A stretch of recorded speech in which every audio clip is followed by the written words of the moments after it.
Content warning. The Adventures in HellwQrld podcast talks in depth about QAnon, which means we have to talk about all kinds of child abuse and violence against people. Listener discretion advised. Hello, everybody. I'm Mike Rains, a.k.a. Poker and Politics, and welcome to another episode of Adventures in HellwQrld. This week, I am joined by Sarge. Just like the software is telling me, actual Sarge is higher quality. I don't know if I believe that. In the mysterious hell. Hello, my beautiful babies. I'm also skeptical. Press X to doubt. Mash on that X button. Doubt. Not to say that you're lower quality. I feel like all of our quality is probably about as we're putting it out there. As delivered, Yeah. We are neither overrated nor underrated. We are appropriately rated. We are, yep. Prepare to be whelmed, audience. Oh, man. Jinx. This is just right, audience. You know what I mean? This porridge, fucking perfectly temperatured. Not getting mauled by any bears today. Nope. I just remember, like, the voice L used there reminded me of a bit we had a million years ago where me and L somehow became incredibly famous because we were podcasting / YouTube trebuchet enthusiasts who very much hated catapults. And that was just like our thing when we would come up on stage. We'd be like, who hates catapults? The crowd would just roar in approval. And then we'd be like, yeah, trebuchets. That is the projectile weapon of choice in the Middle Ages. A bit that even I don't remember. It was a thing that we were just totally on Team Trebuchet for reasons I don't remember. But it was. I mean, for the record, I do still love a trebuchet. Yeah, I don't hate a catapult. I'm a ballista man myself. Mostly because video games are frequently lazy and you get catapults instead of trebuchets. Yeah. And, I'm a big fan of the halfway point between a cannon and a bow. The ballista it's a solid third option. I think you could potentially, like, your ballista-based media empire could have a kayfabe feud with our trebuchet media empire, and then we could all make up and sell merchandise based off our peace accord and just grow the pie higher.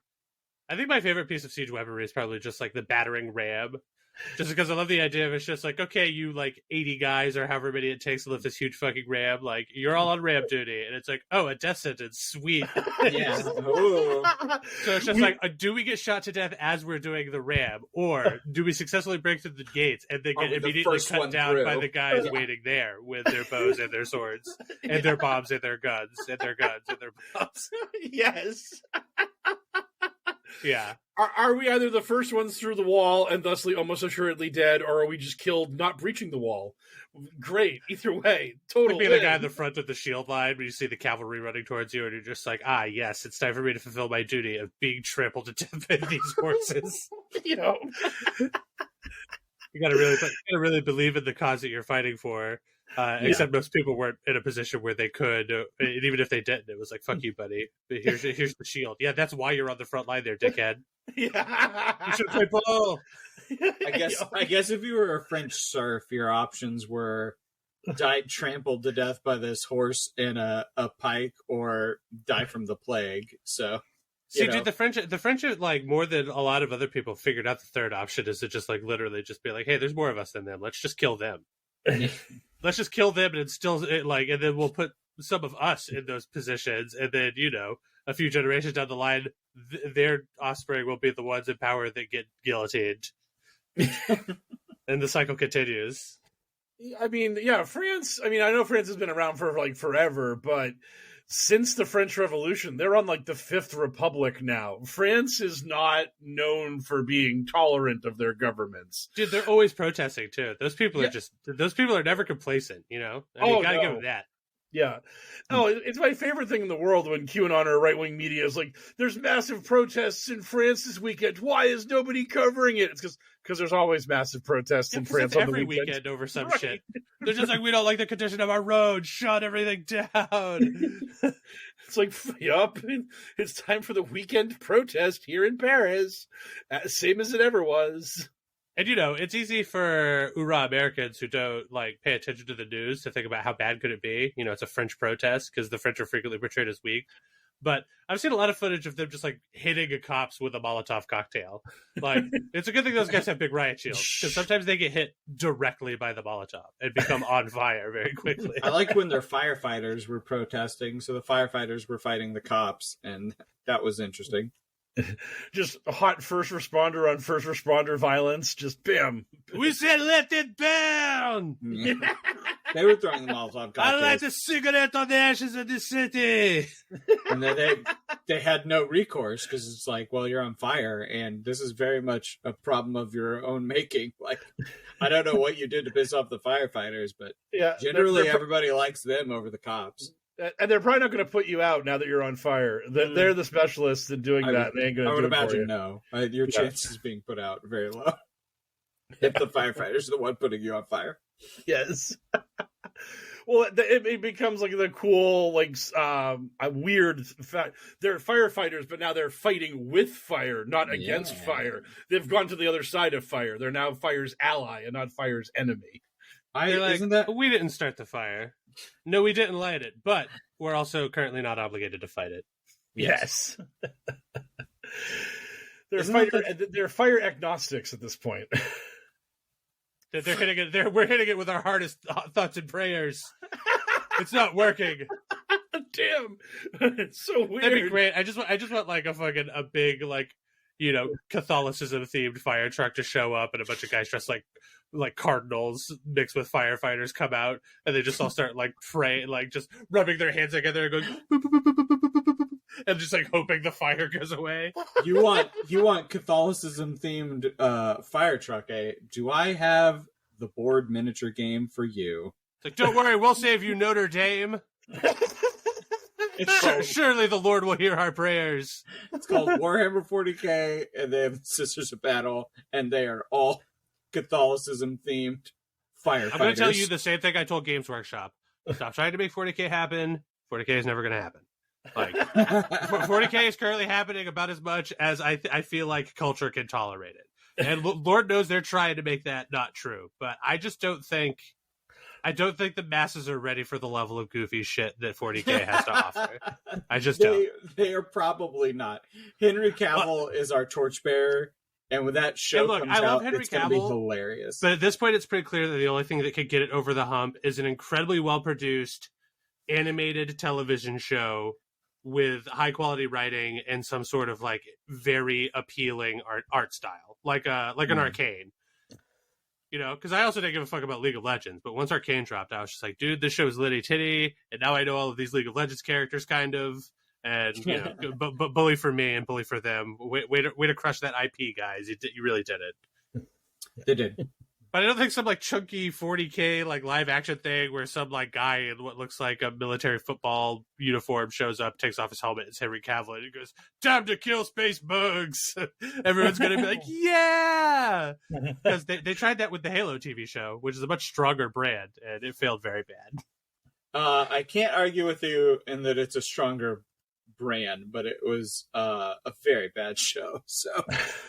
Yeah, well, but I mean, I like, you know, all your hopes for it aside, because Lord knows I know you love Warhammer 40k, but all of your hopes aside, if you were to shake a crystal ball and say, hey, live action Warhammer 40k show that's coming, is it going to be any good? I feel like historically the answer is much more likely to be fucking no. Are you serious? I don't have high hopes. I'm still gonna watch it. Yeah, I'm gonna watch that Twisted Metal show for at least an episode or two as well. That thing looks like fucking hot trash. Yeah. Ain't you a tall glass of water? I'm more of a Hawaiian punch. Yeah. God. I do like how they got like a big like muscle fat, like accurate actor to play Sweet Tooth, and then they were just like, okay, but we're just gonna put Will Arnett's voice over him. Yeah, which is terrible because Samoa Joe is actually like a really good promo guy in wrestling, so I don't know why he didn't get to do the voice as well as the body. And it's so hard to act over someone else's voice. Like, he's trying, but like he just has to make extra big gestures in that, and it looks so awkward. Also, out of all the car combat they showed you from the Twisted Metal thing in that trailer, what was your favorite part?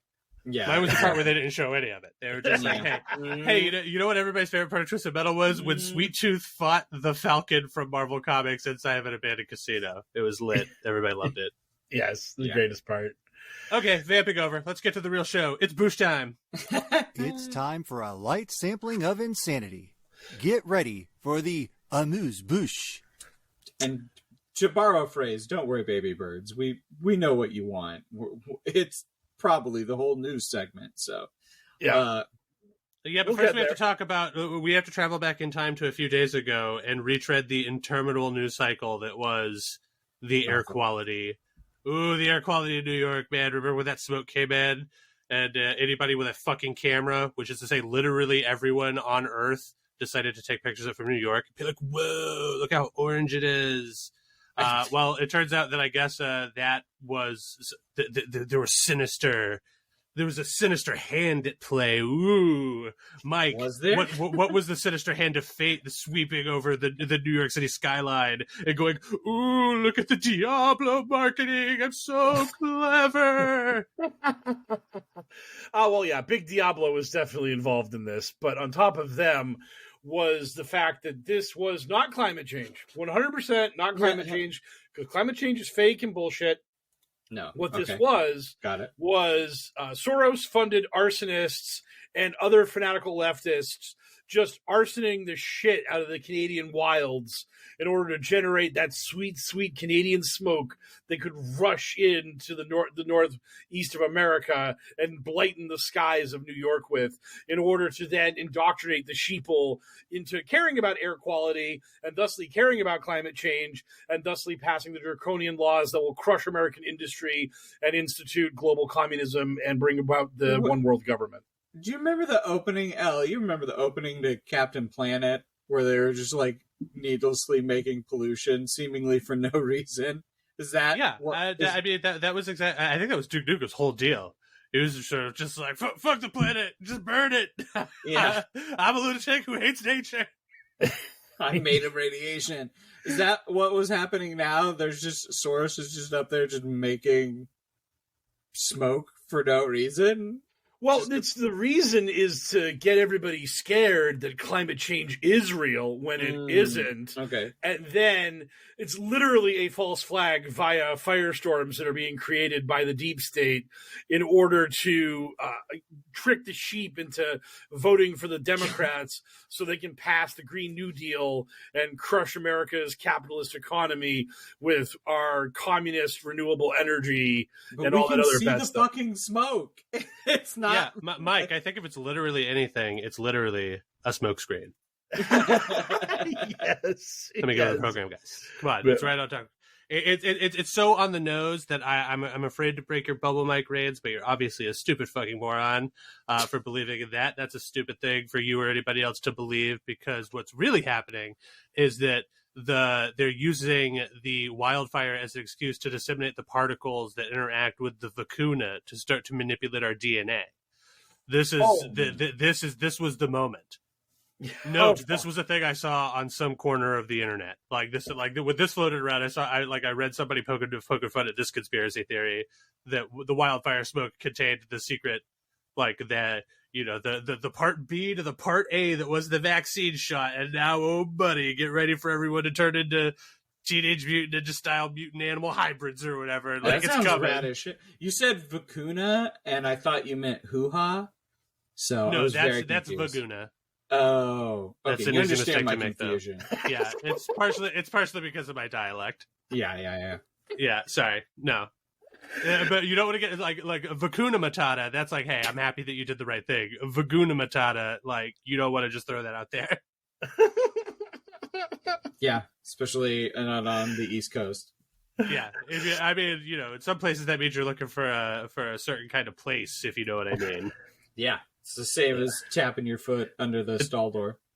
Which is great because that's like a mystery box. Like that was just a test that all of you needed to take, and depending on where your mind went when I said that determines your own prejudices. Yeah, that's not on me. That was a mystery box that's just for you. Nobody can judge you because it's just inside of your own ears right now. But I just said a certain type of place, and then if your mind went to like a furry bondage thing or like a weird swingers club, or maybe just a place where people touch each other and you watch. That's on you.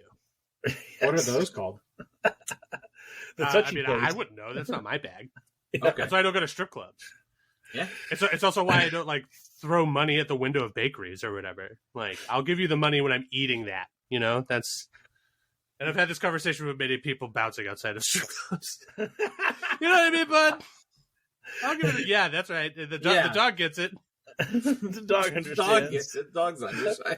Thank you, dog. Tip your waitress. Anyway.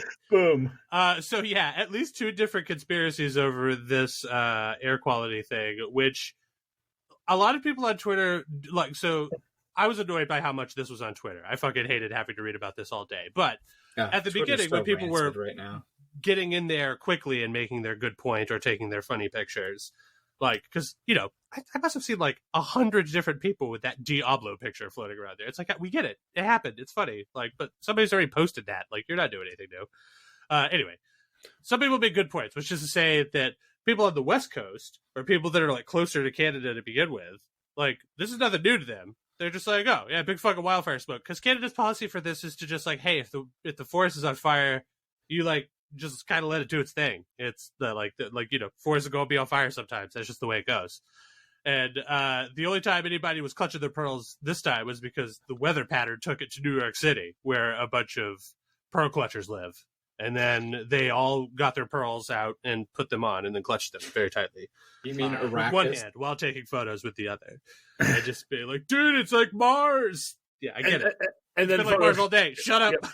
Right, and then photoshopping Godzilla into it and all that. That fun was stuff. great the first time I saw it. So good the first time I saw it. The first time I saw there was a TikTok lady came outside New York and she had dressed up like she was on Dune and played the Dune that music. was great. Yeah, with the music score over it and everything. Yeah. Again, the music really choice. And I didn't see a lot of people making that joke, but a lot of the other jokes like got made that people were stealing it or just reposting it like ad nauseum or whatever. And don't get me wrong, I'm not like a fun killer or anything, but it's just it was all day with this shit.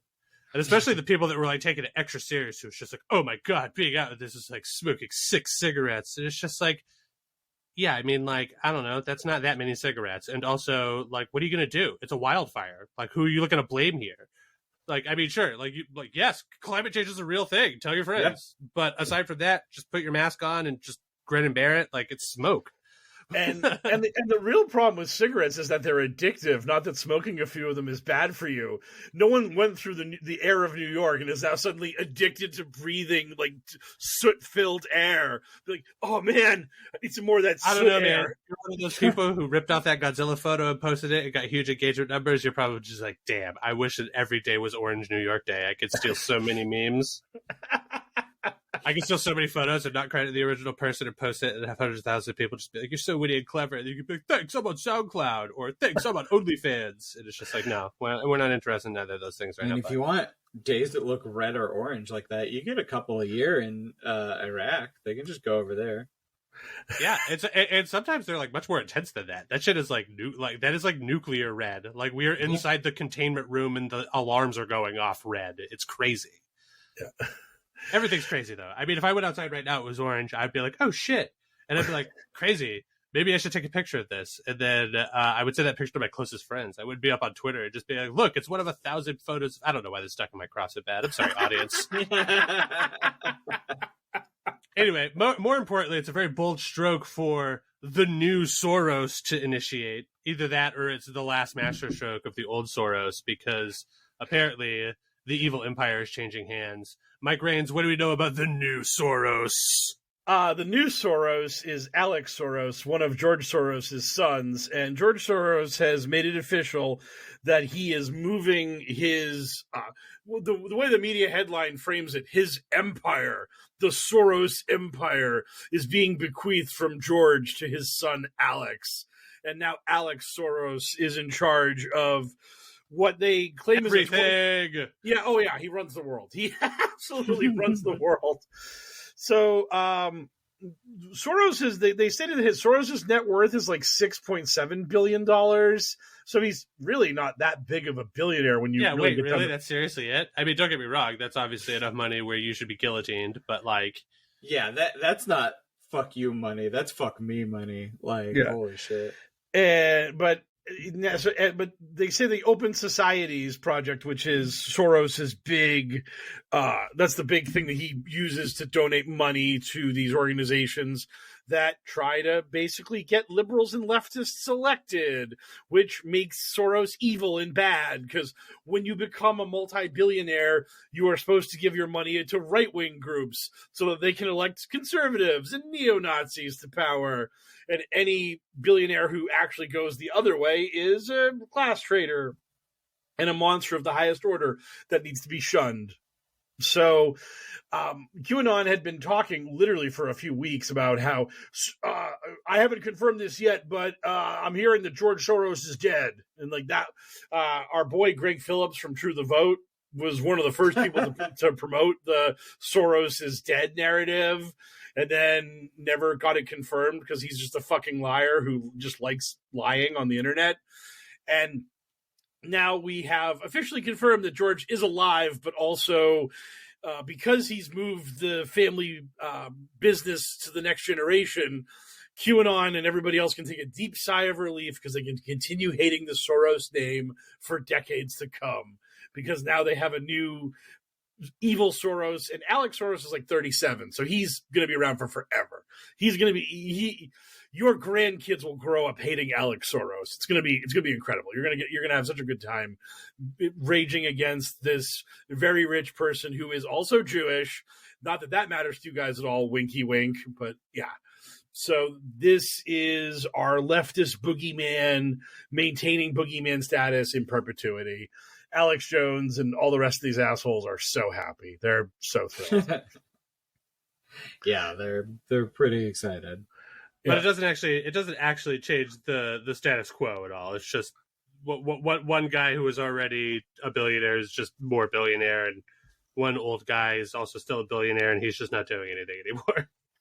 Oh, the only thing that has happened is people are posting screenshots of alleged things on social media, which I have not sourced the veracity of these claims. So since they're QAnon promoters, I don't believe them at all. But I saw a few quotes from Alex Soros that were like, Alex Soros plans to be even more politically active than his father, because they're just like, oh man, now we want to get even angrier at this guy, so he's going to be even worse than his dad. Oh, as if that's even possible. How could you be worse than George Soros? But Alex is going to try. So they're trying to get the hate engine going early, although because Alex is Gen X, basically. I mean, he's a young guy. The whole thing of, oh yeah, Soros was a Nazi that was helping to round up the Jewish people in World War II and all that bullshit, that kind of goes by the wayside now. They have to make up new generational slander against Alex because... Also, they love Nazis. They need to get their story straight about how they feel about Nazis. You can't love and hate Nazis. Oh, they do. They both love and hate Nazis. I know that those are the plates that they spin, but that seems like insane. How can anybody buy into that? Come on, you ain't gonna take somebody seriously when they love and hate a Nazi. You just hate a Nazi, or you are a Nazi. It really is all you're saying. It's so funny, but I see these same people that are talking about Holocaust denial and, Hitler wasn't actually really the bad guy in World War II. And then like 3 posts later on their Truth Social feed, it's, how is America okay with giving these Ukrainian Nazis all this money? They're so bad and they're Nazis. And it's just like, weren't you apologizing for Hitler like 5 minutes ago? Dude, what's going on? Are modern day Nazis bad, but the historical Nazis were actually good? Please fucking explain your pretzel logic. Come on. Yeah, man. Nazism evolves over time, man. It becomes hip and with it and current. It's recent. It's like those like new age rock churches where they're just like, come on in, man. We've got free Wi-Fi. We're cranking the tunes. Would you like a latte and also to talk about Jesus Christ? Or in this case, Adolf Hitler? Yeah. Anyway, let's move on from Adolf Hitler to a real criminal, Joe Biden. Oh. And we're real liberal guys here, but we're not above reporting on the news as it cuts both ways. So imagine my surprise this week to learn that there was some pretty irrefutable smoking gun evidence of a Biden bribe scandal from Ukraine. Oh my God, it's so obvious and it's so totally real, and they have the evidence of it. Mike Rains, talk to us more about this juicy, legitimate evidence that's totally real. Yes. So much like what happened with the public access tape, where Trump Access Hollywood tape, where Trump talked about grabbing him by the pussy, and then a few hours later, suddenly WikiLeaks is just bombing the Podesta emails down and trying to change the narrative from anything, the horrible thing Trump said, to literally some shit about Hillary that ended up leading to fucking Pizzagate and all that nonsense. After the Trump indictments, which we will get to in a little bit, suddenly out of nowhere, all this reporting came out that there was, quote unquote, 17 recordings. Of course, it was the fucking number 17.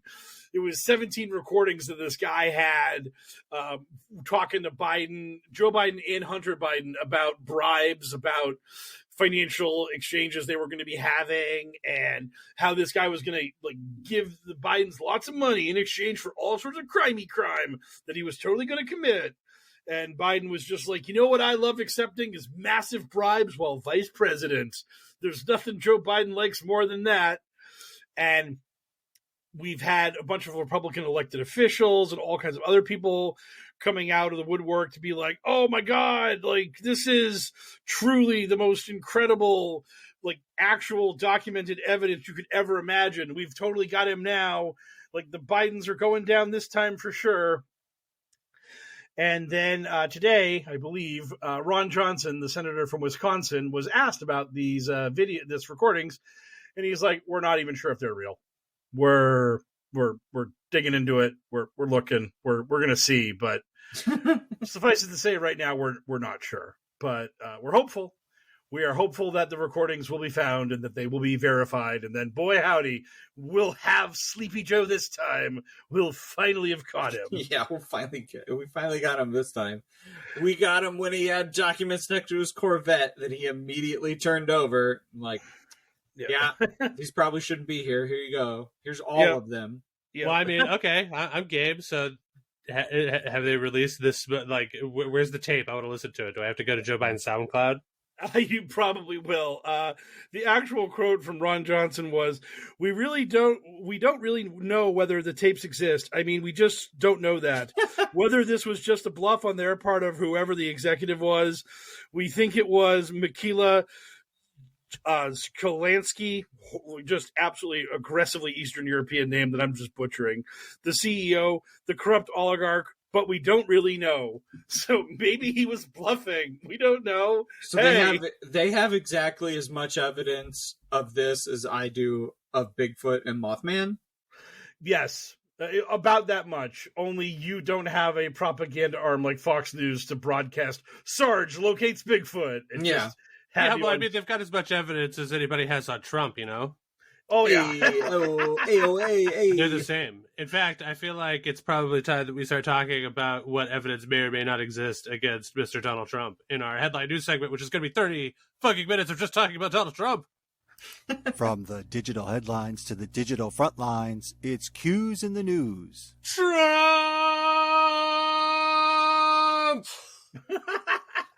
Yup. I tried to lean backwards from the mic to hopefully not whammy our listeners too much with that, but God, I hate talking about this fucking buffoon. Oh my God. You and Tucker Carlson both, but you, unlike Tucker, understand the nightmare that is America and that Trump is never going away. Whereas Tuck in the days before January 6th or Biden's inauguration was like, just a few more days and Trump's yesterday's news, and we'll never have to deal with him again. And it's like, oh really? Oh, really, Tucker? That's your laser-like focus on the American political landscape. You really thought that, you absolute rube. Until he took national defense secrets and showed them to Kid Rock and then put them on a fucking stage for months at a time. And they were like, yeah, but you don't have any firsthand account of that. No, I don't. Sarge, don't. But what I do have is as much evidence as I have of Bigfoot, and that I have several very real photos. Only that joke fell apart because these photos are real. And they're also not blurry. They're very, Yes. very crystal clear. They're very Except for they're clear photos of redacted, crimes. because the things in the documents are so secret. You know what else is incredibly legitimate? All of those text messages they have from people just being like, hey, a crime is afoot. Oh my God, a crime? Yes, a crime. Well, then we should probably do something about the crime. I'm nervous about the crime. So I was a little unclear on this. Did Trump have legal representation at this indictment? My understanding is all his He got lawyers... there at the goal line, from what I Yes. understand. Yeah, he got a lawyer that was allowed to represent him at the arraignment the last possible second. Imagine at like some sweaty Tampa lawyer shows up, like still reeking of like like stripper, and just like shows up and it's just like ad. And no, I mean, and she's just like, sorry, I just got off of my shift, because she strips during the night, and then by day she's an incredible attorney. You sexist. And she has some bus stop bitch ads. Like that was my thing. Yeah, it says sit on my face. Yeah. That's our advertising campaign. Oh no, This character's awesome. Yeah, I love this empowered stripper lawyer we're creating. It has to be single as good as She-Hulk. lawyer, stripper by night, working by day. Only person who represent Trump until she realizes that she'll probably get indicted herself. And not get paid. Yeah. Also, never getting paid. No, our movie is like the Magic Mike version of her life, and then like the audience is expecting her stripper career to go to be what might sink her, but then eventually she gets an offer to represent like an incredibly corrupt politician who, so we don't get like sued or whatever, is definitely not Donald Trump in the movie, but you guys know it's Donald Trump. Yeah. And then she has to weigh the fat stack of cash versus her like is it worth pursuing her real dreams of representing orphans pro bono to take this big cash payout representing this creep? Oh man, yeah. To all the future Trump lawyers who undoubtedly listen to this podcast, get paid up front. Get paid up front at least. No 80%. way, you got it. You're gonna do that. You're gonna be the one that gets there. You're gonna be the greatest. Yeah. You're the one person in the service industry he's not going to stiff. Like somehow, some way, you're the one that's actually going to get a check that won't bounce at the end of your time working for Donnie Two Scoops. It's going to go great. We know that you're usually suing doctors for accidentally leaving implements inside of their patients, but now you've been called up to the big leagues, and you need to get Donald Trump off of his espionage charges. Elle, how much have you seen and heard of this? Like The I know indictment process or whatever. I mean, not a ton. I know it looks really bad for him. I think I watched the Legal Eagle video on it, but I was doing it at work, so I could only pay like half attention. If you've seen Legal Eagle, you've gotten the highlights, like where he demanded to know why his lawyer was taking notes. Yeah, that part was incredible. Like, I love how he was just like, I've had a bunch of great lawyers, and none of them take notes. And his lawyer is like, real lawyers take notes. And then he's just like, yeah, but I had Michael Cohen as a lawyer. And it's just like, that's not your evidence. That should be your evidence of like good lawyer. Yeah. Like, yeah, he never took notes, and now he doesn't do lawyer. It's over for him. Yeah, he's a podcast host now who hates you because you are why he served time in jail for that whole Stormy Daniels thing. I mean, I get it. It does show at least a little savviness on Trump's part. He doesn't like it when people are taking notes of him admitting to doing illegal shit. Yeah. Or doing it in front of him. Oh my God. Although he is very willing to just openly talk about the fact that he is committing a crime. Yeah, in a room. Because Kid Rock is cool. Yeah. God damn it. I can't believe Kash Patel is getting off clean on this. He definitely saw shit that should send him to jail. And and that shit was so Cash, a reference I want to make every time we talk about this idiot because it's an ancient 4chan thing. But I hate that guy's name. It would be a cool name for a cool guy, but it is a stupid and lame name for a stupid and lame guy. I just love the fact that the devolution grifter stole his last name and not his first name and called himself Patel Patriot. It's like, why did you not want to be Cash Patriot? That sounds like it's probably a lot more of an easier brand than being Patel Patriot. And then everyone being like, you mean like Cash Patel, the weird drifter guy that hangs out with Trump? And you're like, yeah, kind of like him, but I'm not him. It's different. It's okay.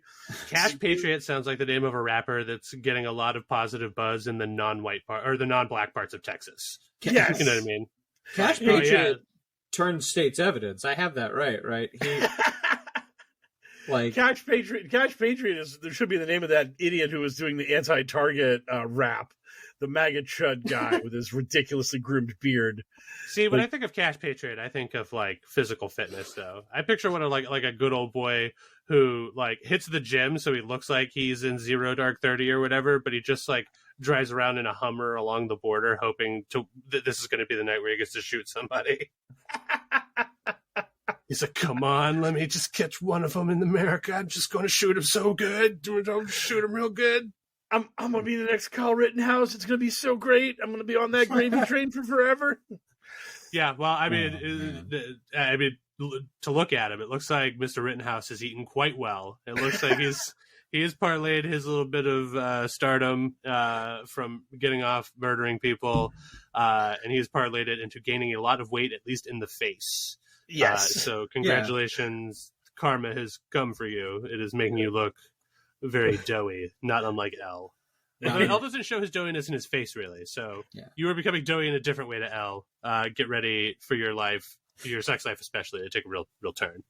Because, like, Lord knows Kyle Rittenhouse's sparkling charisma is going to really help him with the ladies, as it already was. Well, I mean, there's back to the dumb conservative rap like stuff. There's that idiot MAGA rapper guy down in Florida. Like, there do seem to be attractive women that are weirdly into.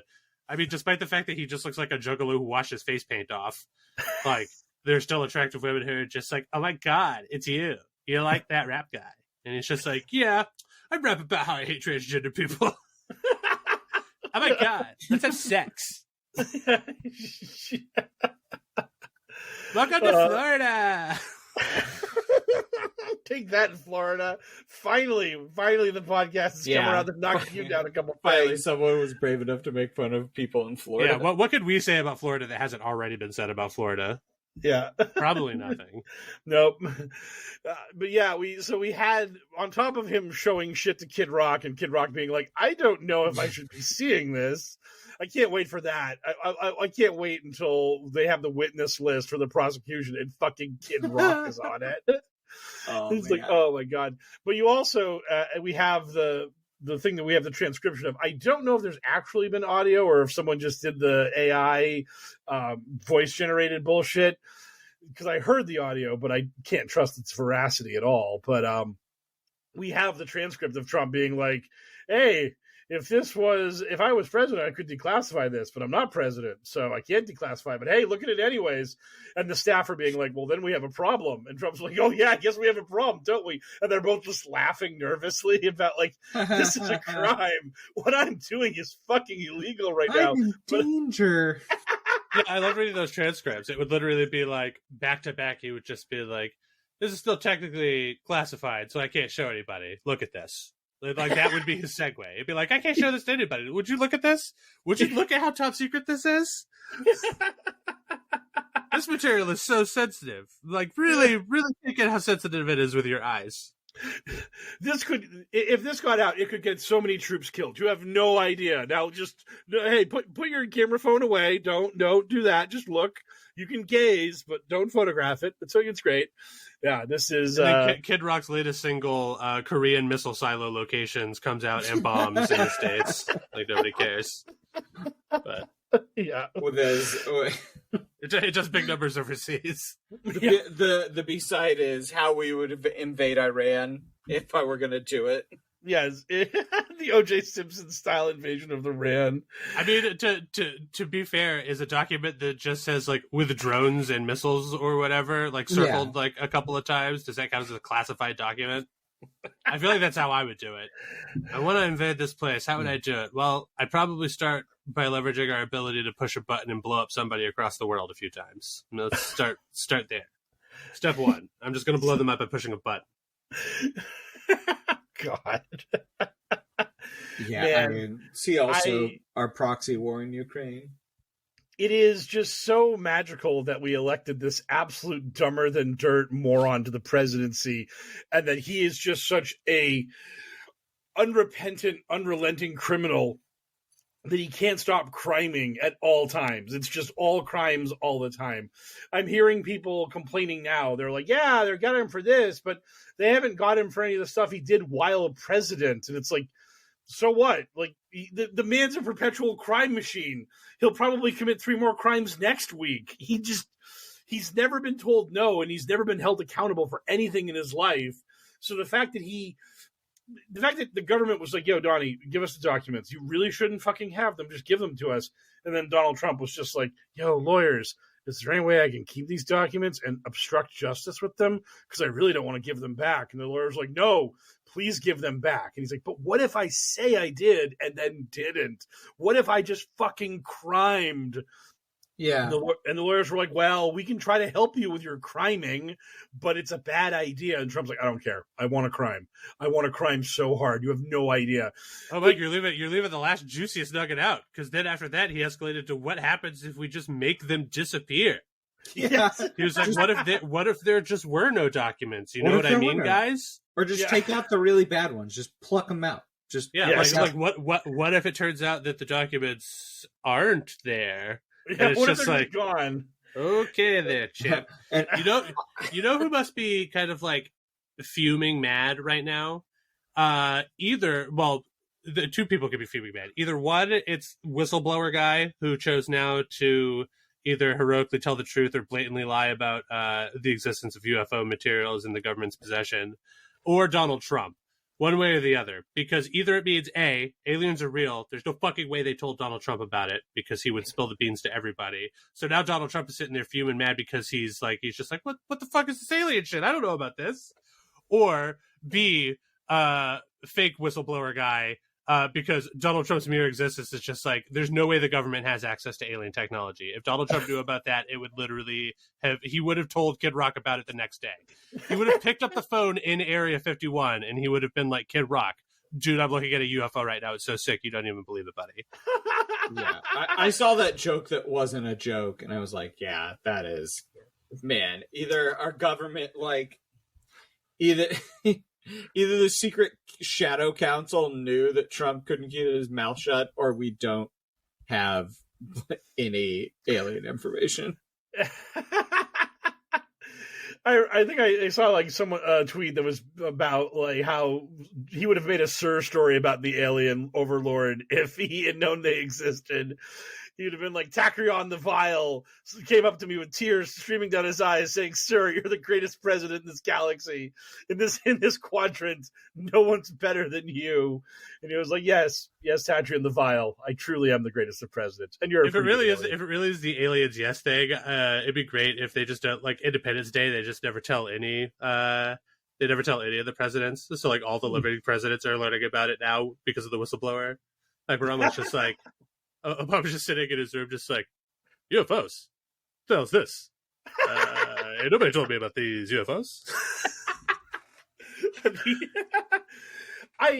I remember vaguely something about Jimmy Carter saying he was going to do some declassification of UFO shit when he got into office, and it just never happened. Yeah. Like Carter gets in the office, he's like, hey, what about those UFOs? And some guys just whisk him into a room and like, yeah, we're not talking about that. And it's the same people that fucking like cuffed and stuffed and disappeared that Las Vegas family allegedly that.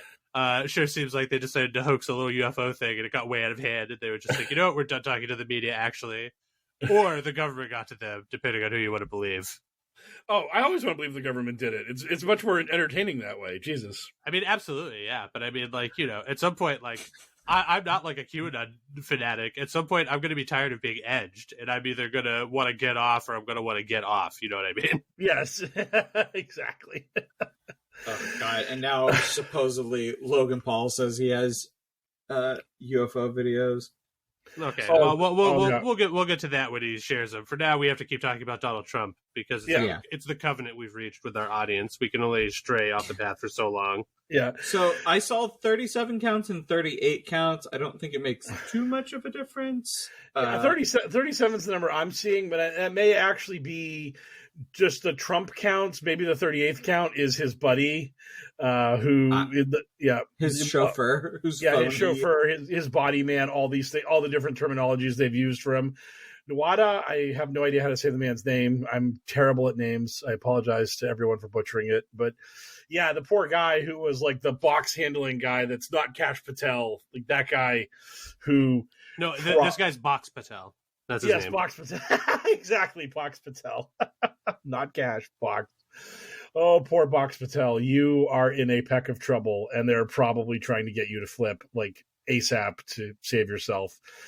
BT dubs, like, they have so much evidence. I don't know what you could do, but it would probably help you if you, like, testified against Trump also. Yeah. He's just like, I have the P tape. I knew this day might come, so when Donald Trump paid the Russians whatever they wanted, probably a bunch of these secrets they stole to get the P tape, I made a copy of it because he handed it to me and said, "Put this in the bathroom or whatever," and I was just like, "You got it, boss." Put this in the safest part of Mar-a-Lago, aka the stage or the bathroom, one of those two places. Bury this in the secret grave safe. Yeah. Why does such a small woman need 10 people to hold her casket up? Just give me one other reason. You can't. Checkmate, idiot. And the staff called them the beautiful mind boxes. What the fuck was that about? Oh God, I didn't hear that. Is that true? I mean, I would imagine that. Was Trump trying to a beautiful mind the document in those boxes? Did they see him doing stuff like that? It's in the indictment. His staff, they have testimony of the staff saying, "Hey, so he wants us to move the beautiful mind boxes," and so that's what the staff at Mar-a-Lago called them. Trump's beautiful mind boxes. I mean, to me, that implies that somebody walked in on him with a bunch of those documents, like spread out or tacked up, like looking like he was trying to do some sort of big mental calculation. Because that's the most famous part of A Beautiful Mind, if I recall, correct? That was like the Russell Crowe, like doing calculations in his window fog or whatever. Yes, that and the hot blonde lady who explained game theory to him. Those were the two important things. Yes. Unfortunately, I mean, I saw that movie once, and it bums me out to say that I don't remember the attractive blonde lady. I only remember the Russell Crowe. I just remember Russell Crowe being kind of crazy and imagining a man and a little girl. I think he had a third person living in his head as well. Dude, it's hard out there for a Russell Crowe, and it's also hard out there for a Donald Trump. Especially when you have like your pool boys or whatever actually busting in on you when you're trying to get your grid work together. You've got everything all spread out, and you're like, "What does it mean?" I just love the idea of Donald Trump as some sort of like mastermind super genius trying to decode geopolitical issues in our world through classified documents while he's not in office. He's like prepping for his return to the presidency in 2024. And then this like staffer walks in. He's like, "No, you've disrupted my concentration. Oh, my beautiful mind. Oh, and I have to start all over again. Now I'll never bring peace to the Middle East. Jam you." That would be the greatest exclamation of all time if he was literally just like, "My beautiful mind." You ruined it. Pack everything up into the mind box. Yes. Put this mind box in the bathroom with the others. Yeah, no, I definitely did not make that up. That is in the indictment. That's so good. They're the beautiful mind boxes. Yeah, so our media has decided to prognosticate and talk about this little thing that happened where, the former president of the United States is now being indicted. Well, most of our media. But the New York Times decided that their front page was going to be a picture of Donald Trump majestically strolling down a flight of stairs slowly, but since it's a still picture, you can't see that. And the backdrop behind Trump is the back fin of the plane with an American flag wrapped waving on it, or the painted on it, looking like it's waving.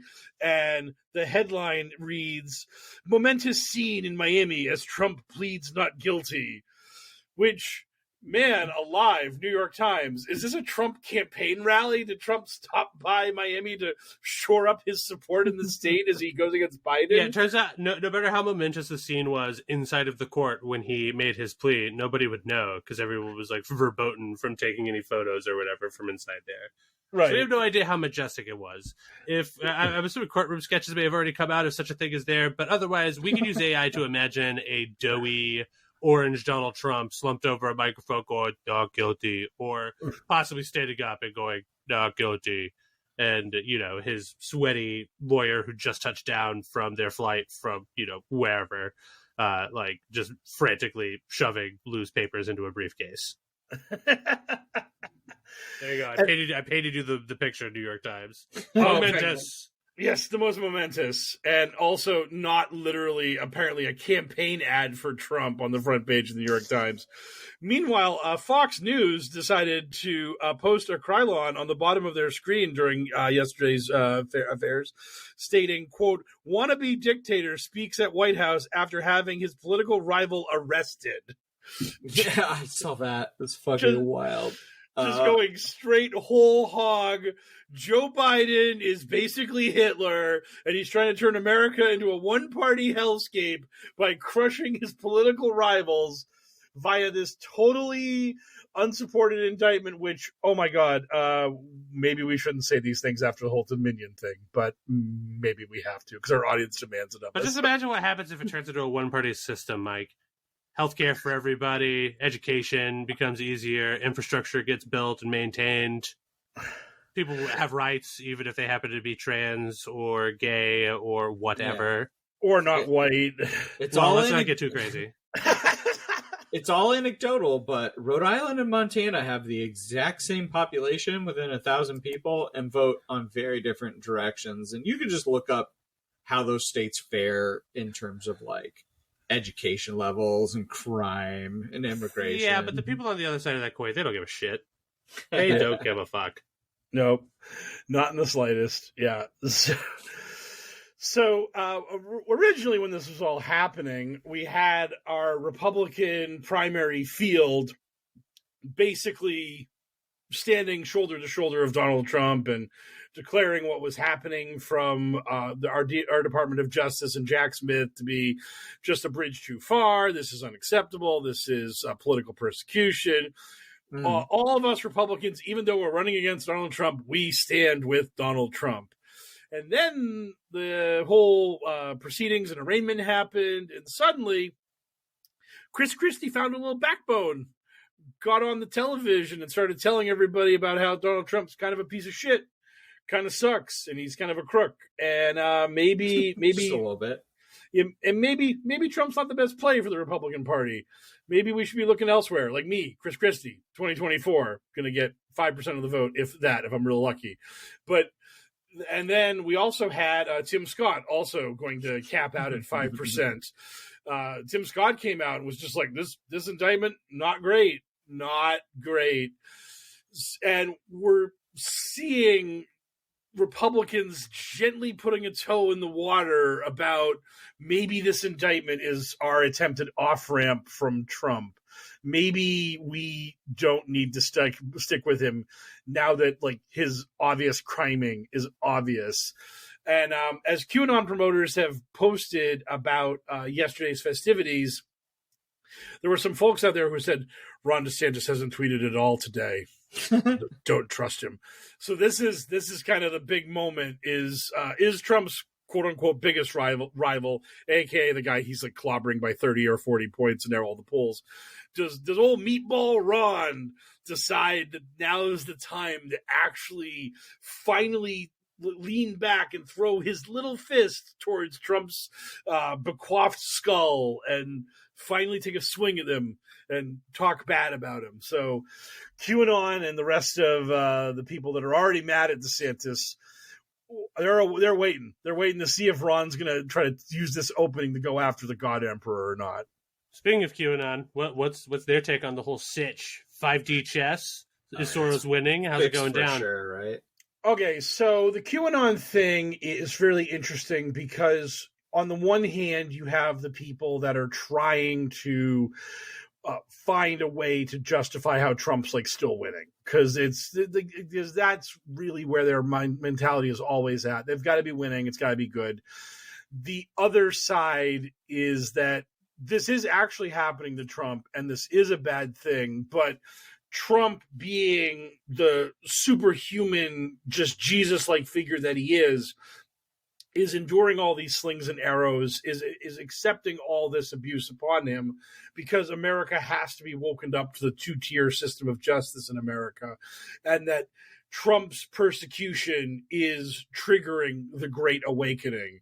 So while these are real charges that are being levied against him via the real president and his corrupt DOJ, Trump was ready for it and is steeling himself for it, and it is creating a groundswell of popularity around Trump that will send him back to the White House in a landslide victory in 2024, and then we will finally get our justice and our victory. So we have the two different tracks where we have, like, quote-unquote shadow President Trump is orchestrating all of this stuff, and none of it means anything, and don't worry, versus this is the shadow war between the deep state and Trump, and they are fighting each other, but Trump's got the winning hand. Trump, it might look bad, but it's not bad, and he's got this. He's got this in the bag. He's going to figure it out.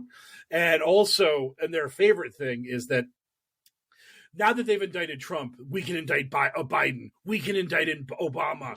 now they've opened the door. Now that they've made presidents legal for arresting, we can arrest all the bad presidents along with Trump. Yes, you could always have arrested any of those presidents if they did what Trump did. If any of them had, or if you just had evidence of them doing anything. Yeah, any crime. Like, if you just had, like, because that's the thing that this Trump case has that a lot of other, like, you know, alleged stuff against presidents don't have. It's an overwhelming amount of evidence. Yeah. I mean, we're talking, like, multiple different first-hand accounts with receipts, like text message exchanges between people, like sworn affidavits, lots of, like, photograph evidence. It's just piled high with evidence. Yeah. We literally have the timeline of Trump and the FBI arguing over giving back the fucking shit, and then finally getting raided. Just everything, literally everything we've seen for the past year and change has been leading up to this moment where they handed out an indictment where it was like, here's the indictment, and here is the mountain of evidence you already knew about, now in legal form for you to read. The evidence has been so oppressive for so long that the Trump supporters' like main defense to the whole situation was, you can't indict him. He used to be president. Not he didn't do it. It's just like, he used to be the president. He's immune to crime. He can just do what he wants. Yeah, that's the thing that's so funny about this, is that I haven't heard many people, I'll have to say. I was going to say anyone, but there's one line of defense which claims, oh, the Presidential Record Act exonerates Trump and it's all good. Like, that is the only quote unquote thin legal read I've seen anyone try to float out there. 95% of all the people defending Trump are just like, look, all presidents just steal documents. This is specifically targeted at him. It's unfair. This is an unfair prosecution, but they all do it. They all crime this way. It's just they're singling out Trump for some reason because they're afraid of him. They're afraid of the MAGA fury. No, they really don't all crime in this way. They don't all take nuclear defense secrets home with them once they're out of office. Sure, they do. And they store them next to their, like, you know, industrial grade copier or whatever. Yeah. And next to in their ugliest bathroom in the world. Like,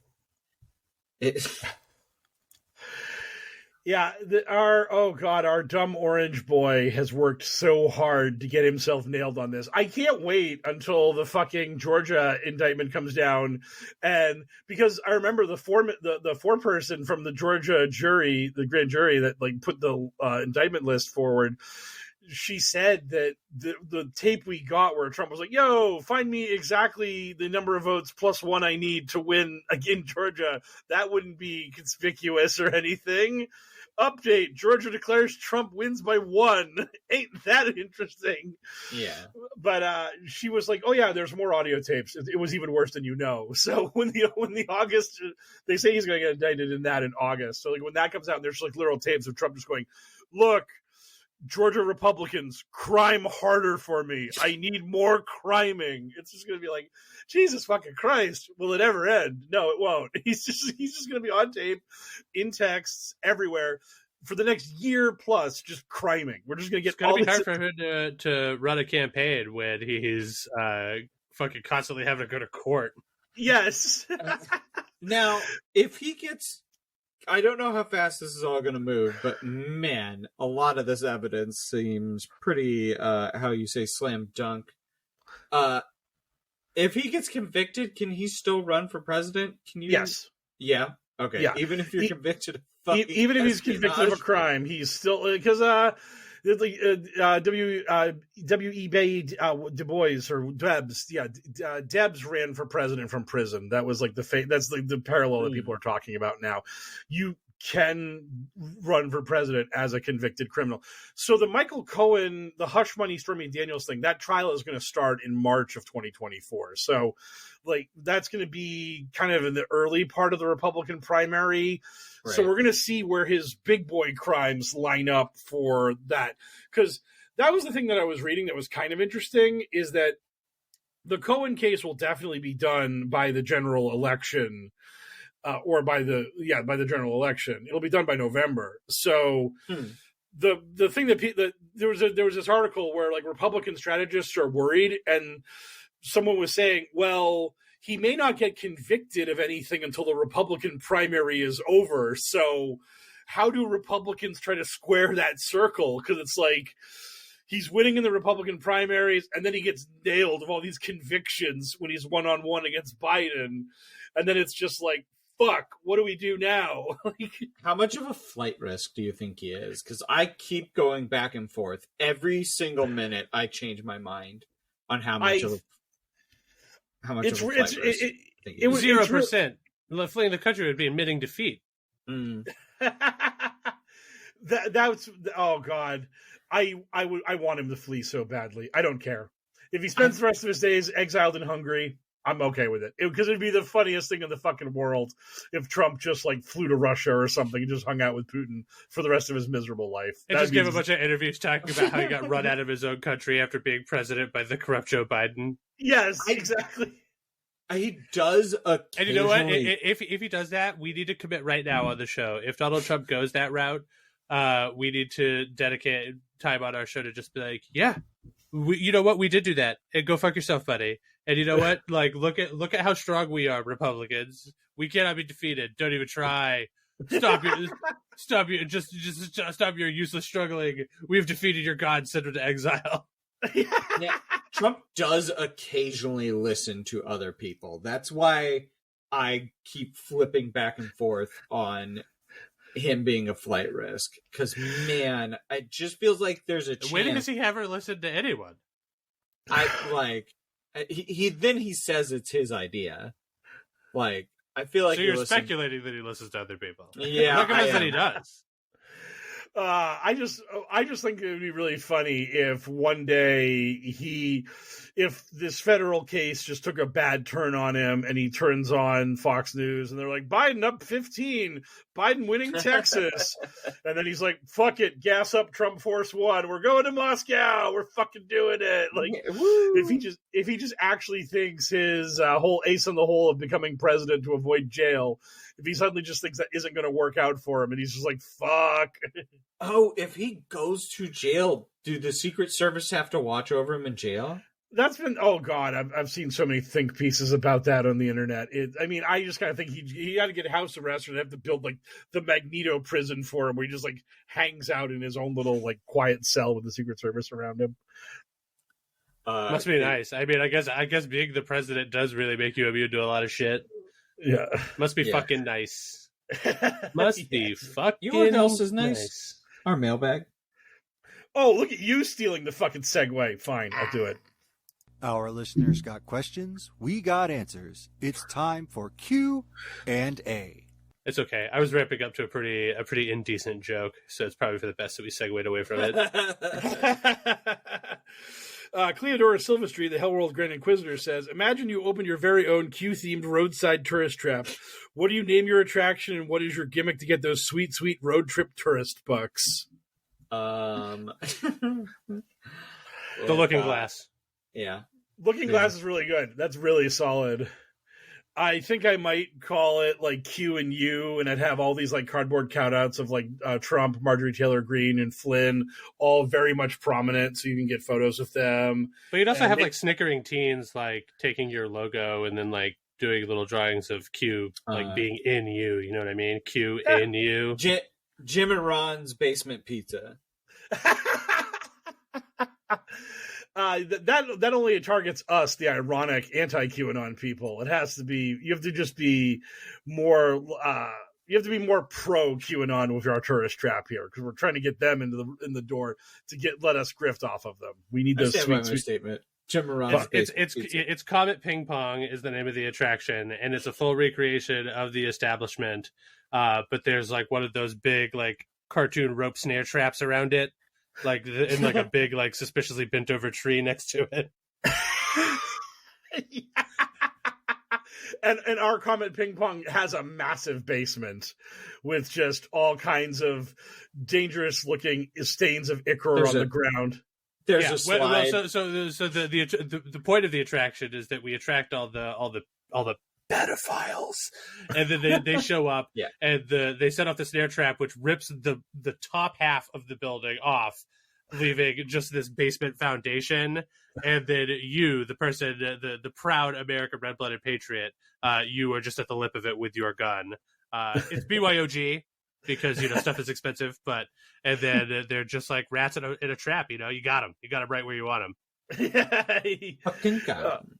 Yep. Time to bring Frank Castle, aka the Punisher, who I guess is getting fully canceled now. I mean, not like because he did like a Me Too or anything, but I mean like Marvel is just like, hey, a bunch of weird people have taken the Punisher and kind of ruined him, so we're just not going to do Punisher anymore. We were okay with cops getting the wrong impression about the Punisher, but now that everyone's got the wrong impression of the Punisher, that's a bridge too far. So, yeah. Well, I don't know if you heard about this, Mike, but there have been rumblings inside of conservative circles that the Punisher might be gay. Oh. Yeah, so that's a wrap for him. Punisher has fallen. Well, yes, the Punisher has fallen. Oh God! They were just like, "Yo, I saw him blow away 12 mobsters in an alleyway, but I could have sworn I had seen like a trans ally pin on his jacket or whatever." So that's the end of him. Go woke up broke, just like Target Punisher. Boom! Yeah. More bomb threats for Target. Yeah. Go back to your fucking Bud Light, you pansy. I just love this shit. Like, people are posting stuff where they're like, in Joe Biden's America, everyone drinks a Bud Light and goes to Target. It's like, yeah, that's what that's America right now. Like, right, great, yeah. Yeah, I mean, I wish people were still kneeling in the NFL, so it could just be like Joe Biden's America. People go to Target to pick up their Bud Light and they drink it while watching their football game. Am I right, guys? Yeah. It's like, yeah, what a bummer. Yeah. Doesn't sound at all American to me. Yeah. Oh, you woke Americans with your Bud Light and going to Taylor Swift concerts. It's like, why are you giving us everything popular? Why are you such bad negotiators in the American divorce? Why are the liberals getting all the good parts of America in the divorce? If we were famous enough to get like comp stuffed or whatever, and they offered the podcast Taylor Swift tickets, we would probably go. Like, that's not like a hard sell. I guess it depends on where we're at. I don't care how free the tickets are. I'm not going to see anybody in the nosebleeds, especially because like the big shtick for a couple of her performances this time around was, hey, it started raining, and instead of canceling, she just performed in the rain. So can you imagine having like nosebleed seats? You're sitting there shivering, covered in fucking rain, watching like the jumbotron behind a tiny Taylor Swift, or is it? Who could say? You're so far away, it could be anyone. I guess if we were in Chicago, we could have seen her eat a bug on accident. Oh, that was the greatest thing. Is that some Look what QAnon you made me do. boom. I actually, some QAnon promoter posted that video, and because I love them, because they're always like, oh, these normies are so into the minute bullshit that the celebrities do. They're so dumb and stupid. And then when Taylor Swift ate a bug, they immediately had a video clip and they posted it, and all of QAnon had a big laugh. And no one's more celebrity obsessed than they are. Well, they're just rubbing it in our face, Mike. Oh, right, yes. Because in case you didn't know, Taylor Swift eating a bug was a reference to that time in the first Indiana Jones movie where a character eats a bug, and that character's name was Moloch. They're rubbing it in our face, man. It's so obvious, man. Oh my god! I was just like, whoa! Yeah, oh my dude. god! I had an explosion, man. Dude, so fucking pilled. You have no idea. Holy That's right. shit! What's Ain't nobody happening? talking about that Taylor Swift bug eating. I've got the real D code. Bug ops. Yes. Bug ops. Oh God! Someone actually fucking said that Trump did the water drink comms again. I guess Trump had another tough time getting the bottle to his lips, so it has to be comms. Yeah, It he's can't a- be that he's- He's a doddering old man. Like, Yeah, I genuinely hope he dies in prison, in whatever white collar prison they send him to for Strong. multiple Strong- 10-year strong concurrent opinion. sentences. I can just say something so brave.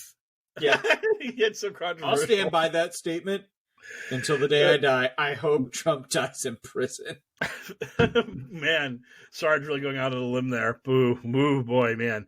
You know what? If we're taking swings at it, I hope Trump dies in space. Oh. I hear no one can hear you scream there. No, I have it backwards. They're everyone's family. Space family.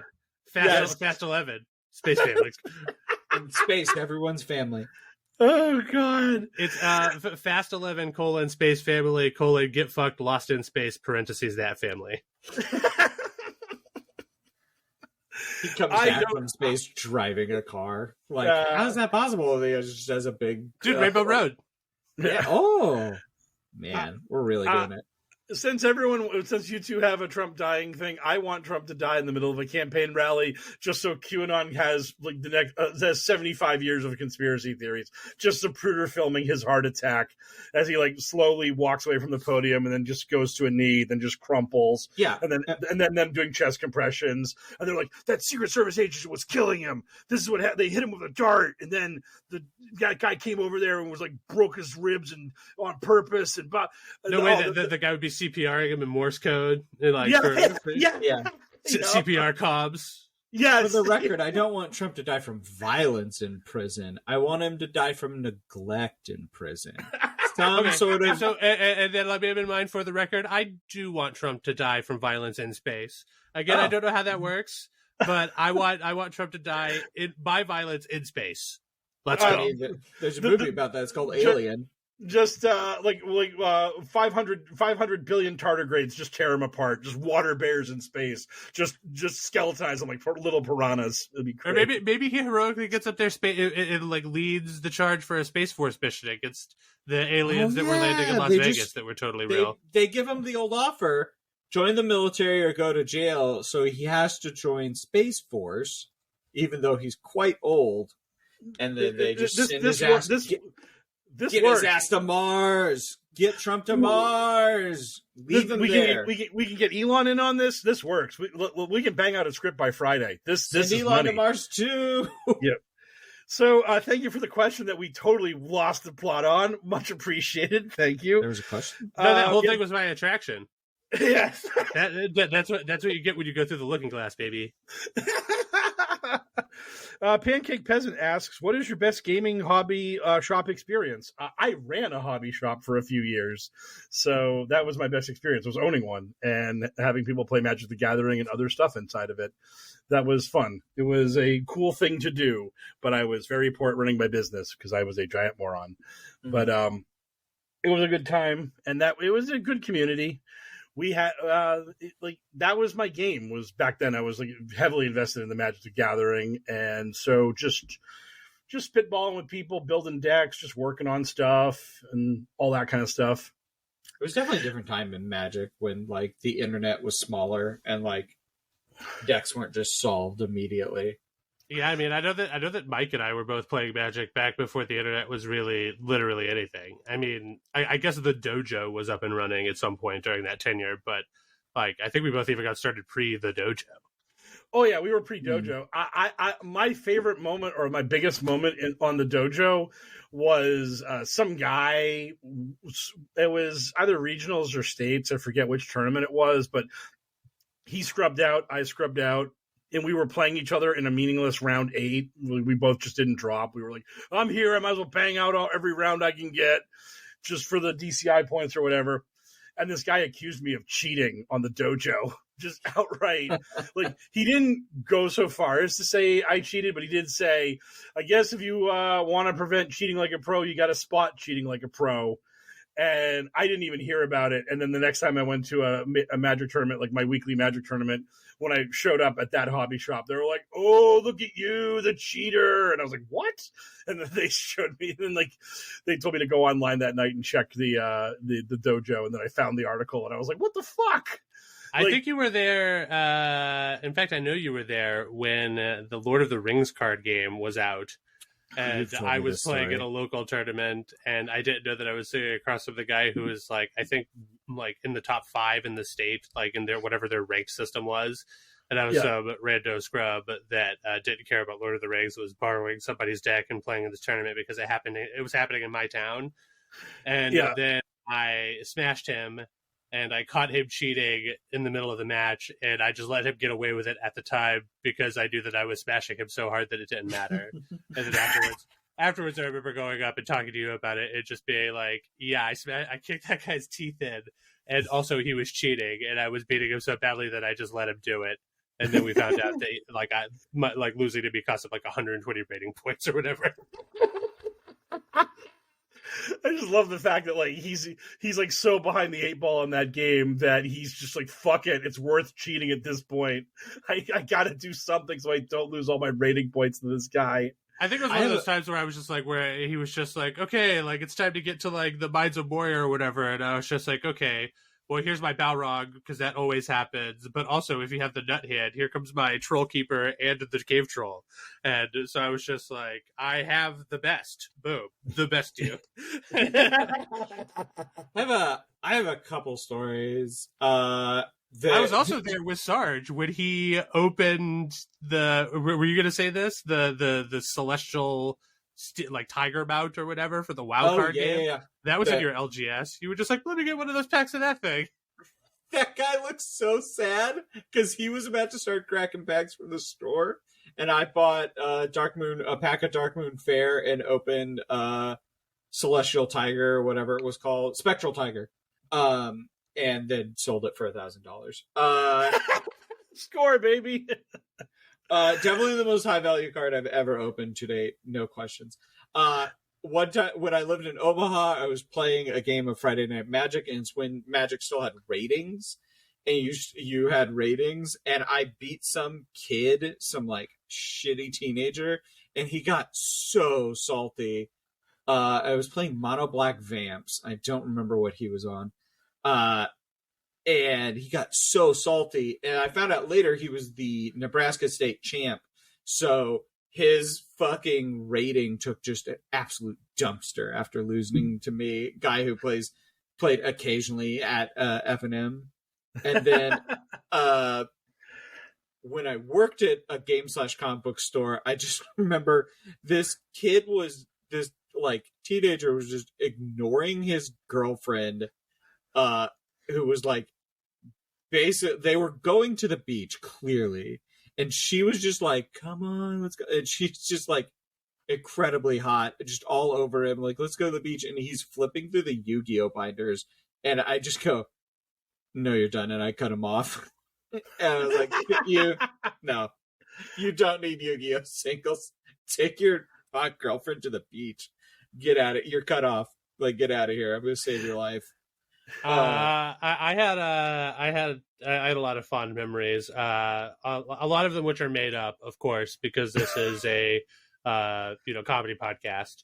And oftentimes we will say things that are not true for the sake of comedy, Yes. which is my segue into my hilarious bit where I claim to have done acid and showed up to an overnight magic pre-release.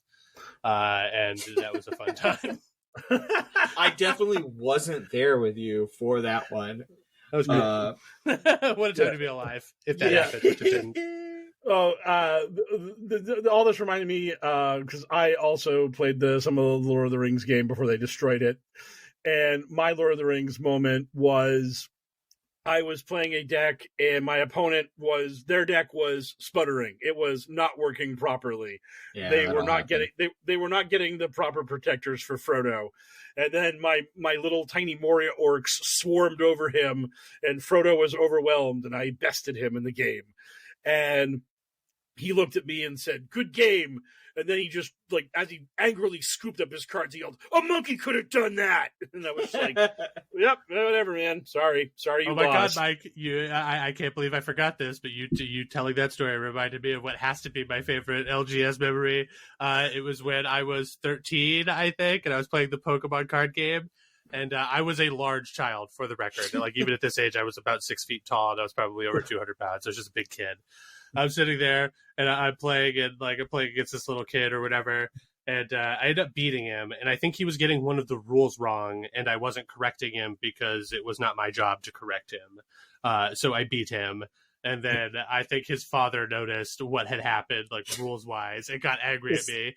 And he was just like, "You should be ashamed of yourself, a grown man playing a child's game." And I was just like, "I'm only 13." And I gave him the double thumbs down long raspberry. I was like, "I'm only 13. Man, can you Right in his imagine? face. Use your mighty brain and imagine what the Disney Lorcana tournaments are going to look like coming up. I mean, who knows? They're getting sued by Upper Deck. They might never happen. Oh, are they? No. Did you not hear about this? Yeah, No. Upper Deck Entertainment is like suing them and seeking an injunction to like stop the release. It's a whole thing, but it's not a thing for our podcast about QAnon, unfortunately. No. Okay, so thank you for that question. Man, we are getting some riffy questions this week. Dan Coleshill Jones asks, "Is it all really as bad as it seems?" I mean, if you're Trump, yes. Everybody else, it's kind of like yes. that's sort of gets to the root of your belief system as a person, right? I mean, if you're like a pragmatist or a cynic, the answer is probably just like, yeah, probably worse. Yeah. But you know, I like it's hard to argue against the hopeful people who are just like, nah, man, like we're making progress. We just need to start making it faster any day now. That progress is just going to start happening faster. Yeah, that's where I try and live. or I go paint a mini. Like, anytime I get two in my head, I'm just like, all right, I'm going to go I paint. just like like I just try to acknowledge how bad things actually are, because the answer is still pretty bad. Like, you know, like life is actively dangerous for trans people right now in a way that's like fun and fresh and modern and backwards at the same time. Ooh, so fresh. Regression.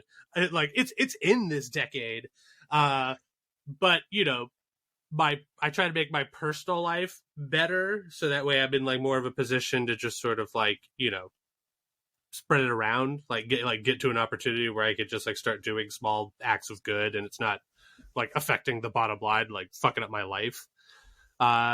So, you know, I like to think that it can get better, but it is pretty bad. I mean, it's pretty rough. There's like one of our candidates for president could be running from house arrest after being indicted on actual espionage charges.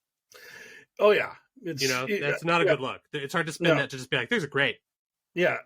Yeah, with the fact that we have a major political party in this country who is going to nominate one of the two people who could be president, and that person is almost assuredly going to be a convicted criminal on some charges, and that party is not going to be able to like unhinge themselves from that guy. Law of averages. Yep, and that guy is going to have, like, I don't know, anywhere from like a 30 to 15% chance of having everything break his way, and he's the president again, and we are fucked. I mean, that's all terrifying. But at the same time, I do feel like progress is moving forward. I think because I'm in the political weeds and all this shit, but one of the things that really encourages me is there's all these like charts of as generations get older, they get more conservative.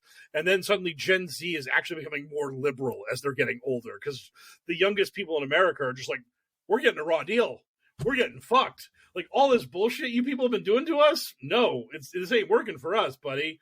So they're just like, actually, we don't accept the status quo. We're not okay with how things are. We want more change, even as we're aging, because like the current situation, no, it's not good. So you have no idea how fucking progressive and liberal I want shit to get. Like, don't even, like, I'm just also a bit of a realist. Like, oh yeah, me too. I know where we have to start to get to where I want to go. And we're probably not going to get to where I want to go in my lifetime.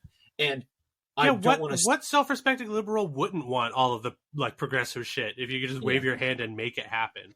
You just ignore the realities of life. Everything they want sounds incredible. Yeah, it all sounds sick. Sign me up for all of it. Now, how do we get there? They're just like, immediately? Huh? No, that's not how it works. Yeah. Oh, I have deeply offended some of my liberal friends where I'm like, we should just legalize all drugs. I mean, you obviously have to get a prescription to get the harder shit. And if they show you a video that's like, if you do this stuff, it will fucking kill you at some point because it's really bad for you. And I'm just like, because illegalization does not stop it. Like, regulate and tax this stuff. And I've been like the only person in the room, and everyone's like, no, you can't legalize meth. It's so, and I'm just like, well, making it illegal doesn't stop it. And we just, but I mean, I am crackling with crazy liberalism, and yet I'm the most boring milquetoast Democrat politically, because that's the only way I'm going to get anything achieved. And I'm okay with like having advanced the ball like 12 yards down the field during my lifetime. I don't need the 50-yard bomb to Randy Moss to happen in my lifetime, because it's probably not. So I take what I can get, and that's how like the real world works. And it's just really funny arguing with politics with people on Twitter, and they're like, the Democrats should annihilate themselves and give way to the progressives. And it's like, who are the progressives? How would they form this party? How would they win any races? Like, please, like, make that happen. I want to live in your world. Get me there. And they just can't. And then they're Putin apologists. And I'm like, oh, okay. I see what kind of quote unquote left you are. So that's great. Yeah. And they also don't seem to understand that, like, you know, going that hard, that fast would fire up the opposition. Like, you, like, I mean, You sometimes you need to let the opposition fumble their own bag. Like, I don't like it, but look what happened after we elected a black president twice. They went it energized the base, and they went hard in the other direction. And we now know basically as hard as they could get. Like, oh yeah. So I'm not saying it was wrong for Obama to get elected. He wasn't even stunningly progressive. Like, well, he was pretty progressive, but he didn't get as much done as I would have liked. But like, Trump has set us back at least 30 years. And so I don't know. I don't like it, but it's the system I exist in. Right. So thank you for the question. And our last question from the mailbag is, my Q mother-in-law keeps mentioning Antarctica and the weird stuff happening down there. What is their theory about Antarctica? Nazis. Their theory is that as the Germans were losing World War II, they created a secret base under the ice of Antarctica to continue the Third Reich. And there's even a story, like there's this great bit of fiction about a military expedition being launched to Antarctica, and it was beaten back. And then every bit of evidence for it was like censored and silenced. You can't even talk about the failed expedition to Antarctica, because that would reveal the truth that the Nazis and their superhuman experiments and monsters and robots actually rule the South Pole, and that someday soon the Nazis will burst forth from Antarctica and conquer humanity. Good thing that doesn't make a lick of fucking sense. But no, but ice Nazis are a real thing. There is, it's like Above Horizon. I'm probably getting the name wrong, but there's this movie that has my boy Jordan Sather in it, and ice Nazis are a big part of that movie. They love the Antarctica ice Nazis. If I recall correctly, this is one of those conspiracy theories that has roots in reality, which makes it partially more appealing than a lot of the other stuff, because didn't the Nazis have actual bases in the Arctic? They had a weather monitoring station that They we weren't had some sure. stuff like pretty far north, obviously, because that's closer to Germany and that's feasible. But like the idea of them like having the Third Reich preserved in the Antarctic seems a little crazy. Above Majestic is the name of the movie. That's it. Yep. They had a couple. We found some weather monitoring unmanned weather monitoring stations that for a little bit we weren't totally sure what they were, but they were just to monitor the weather, and so. Still, you find fucking Nazi kit up in there that could see imagination going, and then eventually they become like Antarctic super Nazis. And that way, their sinister Nazi experiments can be what you use to justify when big pieces of ice shelf break off and start causing the entire ocean to rise, because it's totally not global warming. Why would it be? You're not wrong. QAnon is amazing at being able to. They don't play hopscotch. They just like take massive like pole vaults, like with their logic. Not one square at a time. We're taking this rocket to the moon. Woo. Yeah, but by the time the East Coast boys are up to their ankles in rising seawater, hopefully QAnon will be a distant memory. But if not, long live Emperor Trump, I guess. Yes. And so finally, what are you guys looking forward to? I've got a couple of things that I'm actually looking forward to. Not this weekend, but next weekend I get to go see Alkaline Trio and Fall Out Boy. And, if that's not to your taste, more power to you. But I think it's going to be a pretty good time. A good enough time that you're using it now instead of next week, when it will be like only a few days away. Yeah, next week I have something else I'm looking forward to. Painting yourself into a corner. Oh no, coming pre-prepared. Wow, what a time to be alive. Yeah. Man, I don't actually have anything specific that I am like that excited about currently, which is sort of a drag. Well, I mean, I have something small. Tomorrow, a friend from out of town is coming in to visit me. We're going to get dinner and drinks. So that's going to be fun, but nothing too spicy, like in pop culture forward, as is my usual sort of to do. Yeah, this weekend when I'm not working, I'll be in on the DC Dual Force beta weekend, because I got a beta key, so I get to play some Dual Force. It's Magic the Gathering with a slightly better resource system, and it's apparently like kind of fast. People are saying, how long did it take you between like getting in, like applying for the beta and getting in? I applied for the beta key like a week or two ago, and one streamer that does Marvel Snap, and he's been trying to do DC Dual Force. He posted on Twitter, he's like, did anyone just get a beta key? And then I just checked, and boom, I did. So apparently he knew that an influx of beta keys was going out at that moment. So that's when I got it. So I get to play it this weekend. So that'll be fun. I like playing, because Marvel Snap is fine, but it's kind of Pokemon-y. There's not a whole lot of depth to it. The main kind of like big play you can make is anticipating your opponent playing a card and trying to counter it. There's just not a lot of like moves and counter moves on the whole in that game. Yeah. This game feels like it's got more keywords, more resources, more stuff. So I enjoy that. So that's going to be fun. And beyond that, just celebrating my Las Vegas Golden Knights winning the Stanley Cup by beating the shit out of the Florida Panthers. Fuck you, Panthers, you goony goons that screwed the Bruins out of there running the playoffs. But we hate you. Yes, but you got what was coming to you. And I listening to all the people screaming about how the NHL is rigged and Vegas doesn't deserve this and blah, blah, blah. Always. Just cope and seethe, everybody else. Cope and seethe. Because, Vegas, the Vegas won the title. I lived out in Vegas for 5 years, so I'm allowed to celebrate it, and that was fun. And they beat the shit out of Florida, too, in the final game. 9-3. That is not a score you hear in hockey very often. So that was... the times they are a-changing. Hockey is getting more high-scoring.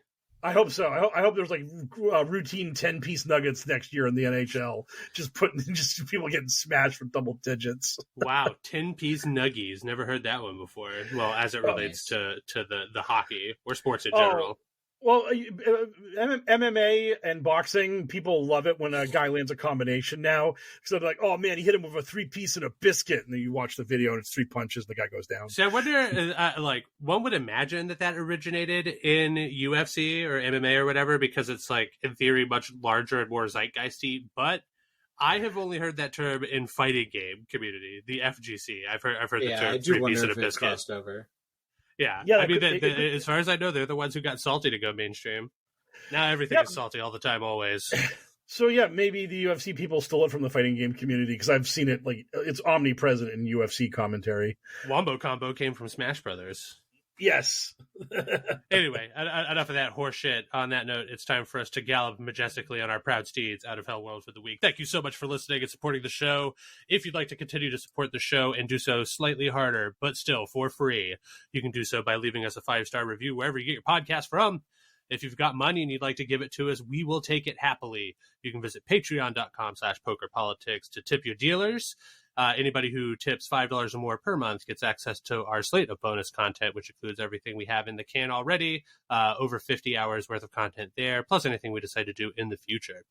Thank you to all of our beautifuler babies. What a full crib of babies we have.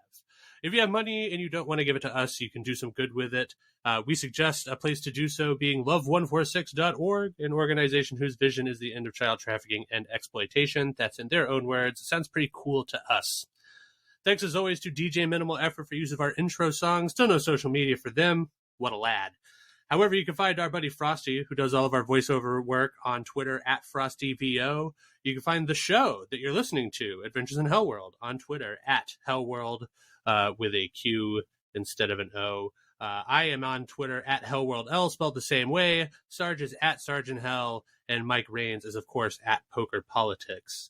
So, for another successful episode of the Adventures in HellwQrld podcast, I have been one of your hosts, the Mysterious L, joined as always by the enigmatic Sarge and our expert in all things QAnon crazy, Mr. Mike Rains.